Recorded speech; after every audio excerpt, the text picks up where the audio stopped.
Muscular dystrophy हा दुर्मिळ आजार असला तरी या मुलांची इच्छाशक्ती अत्यंत प्रबळ आहे. त्यांच्यात असलेल्या इच्छाशक्तीमुळे आपण सर्वांनी त्यांच्या पाठीशी उभं राहिलं पाहिजे असं प्रतिपादन करत या आजारावर लस उपलब्ध व्हावी म्हणून राज्य सरकार केंद्र सरकारकडे पाठपुरावा करणार असल्याची ग्वाही उपमुख्यमंत्री एकनाथ शिंदे यांनी दिली आहे. ठाण्यातील स्वर्गीय गंगूबाई शिंदे सभागृहात आयोजित मस्क्युलर डिस्ट्रॉफीग्रस्त आणि गरजू रुग्णांसाठी इलेक्ट्रिक व्हीलचेअर आणि वॅटमेड बायपॅप मशीन वितरण कार्यक्रमात ते बोलत होते.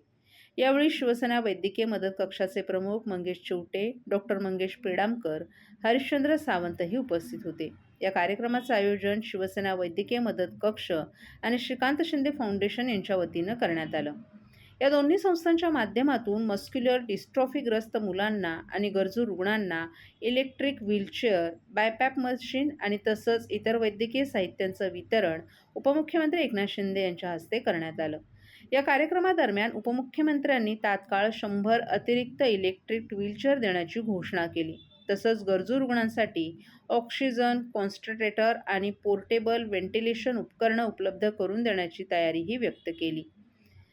मस्क्युलर डिस्ट्रॉफीग्रस्त मुलांसाठी फिजिओथेरपी अत्यावश्यक असल्याचं नमूद करत या उपचारांसाठी लागणारा खर्च कमी करण्यासाठी CSR निधी, सार्वजनिक आरोग्य विभाग आणि लोकसहभागातून व्यापक मदत उभी करू, शासनाच्या माध्यमातून सार्वजनिक वाहतूक व्यवस्थेत विशेष सुविधा उपलब्ध करून देण्याचे उपक्रम हाती घेत असल्याचंही शिंदे यांनी सांगितलं.